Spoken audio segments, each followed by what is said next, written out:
आपने जानवर ख़रीदा, उस वक़्त ऐब कोई नहीं था, आपने मुकम्मल तसल्ली करके जानवर को ख़रीद लिया।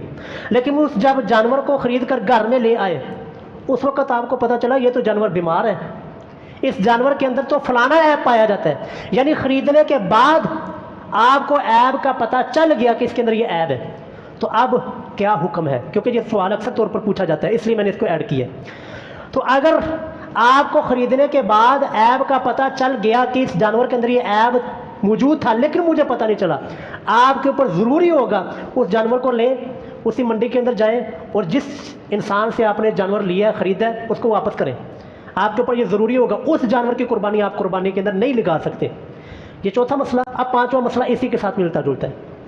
पाँचवा मसला ये है कि आप जानवर को ख़रीद कर लाए थे, बिल्कुल सही सलामत था, उसके अंदर कोई ऐब नहीं था, आपने मुकम्मल तसल्ली की थी।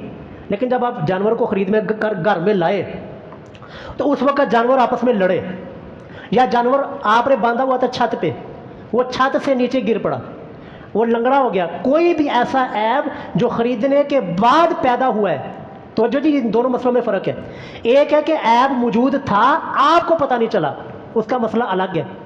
ये मसला क्या है कि ख़रीदते वक्त ऐब नहीं था, बिल्कुल साफ सुथरा जानवर था, लेकिन ये बाद के अंदर ऐब पैदा हो गया, उस वक़्त क्या हुक्म है? उस वक़्त ये है जी, देखा जाएगा कि इंसान साहबे माल उसके पास है, उसके पास इतनी अफोर्ड कर सकता है कि वो नया जानवर ख़रीद ले।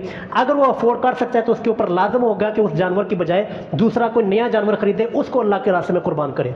लेकिन अगर इंसान के पास इतनी वसअत नहीं है, पहला जानवर ही बड़ा मुश्किलों से ख़रीदा है, पहला जानवर बड़े पैसे जोड़ जोड़ के ख़रीदा है, कर्जा लेकर ख़रीदा है, तो फिर अल्लाह का नाम लेकर उसी जानवर को अल्लाह के रास्ते में कुर्बान कर दे, दोबारा से नए तरीके से लेने की ज़रूरत नहीं हो। उस जानवर की कौन कौन सी चीज़ें हलाल हैं, खाई जा सकती हैं, और कौन कौन सी चीज़ें हराम हैं और जिनको हमने नहीं खाना।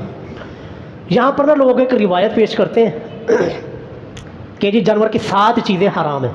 वो रिवायत बिल्कुल ही ज़ईफ़ है, जो कि काबिल इस्तिदलाल नहीं है। अगर वो रिवायत सही होती तो हमें कोई तकलीफ़ नहीं थी, क्योंकि हम तो अहादीस के सामने, रसूलुल्लाह के फरमान के सामने अपने सर को झुकाने वाले हैं। लेकिन वो हदीस और रिवायत वो काबिल इस्तिदलाल ही नहीं है, वो रिवायत ही सख्त किस्म की ज़ईफ़ है। उस ज़ौफ़ की वजह से जानवर की तमाम चीज़ें, ओजड़ी हो, जो भी उसके अज्जा हों, सारे के सारे हलाल हैं। इसको अल्लाह ताला ने ना कुरान करीम में बड़े ही सख्त अल्फाज के अंदर बयान फरमाया। अल्लाह फरमाते हैं वला तक़ूलू लिमा तसिफ़ु अल्सिनतुकुमुल कज़िबा हाज़ा हलालुन व हाज़ा हरामुन। ये तुम अपनी मर्ज़ी के साथ, तुम अपनी झूठी ज़ुबानों के साथ जो अल्लाह ताला ने तुम्हारे लिए चीज़ें नाज़िल की हैं, उसको अपनी मर्ज़ी से ना कहा करो ये चीज़ हलाल है, ये चीज़ हराम है।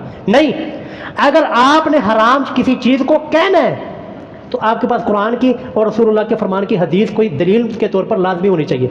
हमें कोई परेशानी नहीं है, अगर कोई आपके सामने कोई हदीस पेश कर देता है कि देखो जी ओजड़ी खाना हराम है, ये रसूलुल्लाह की हदीस है, आपने फिर मेरी बात के ऊपर नहीं आना, आपने हदीस की इत्तिबा करनी है, आपने फिर हदीस को मानना है।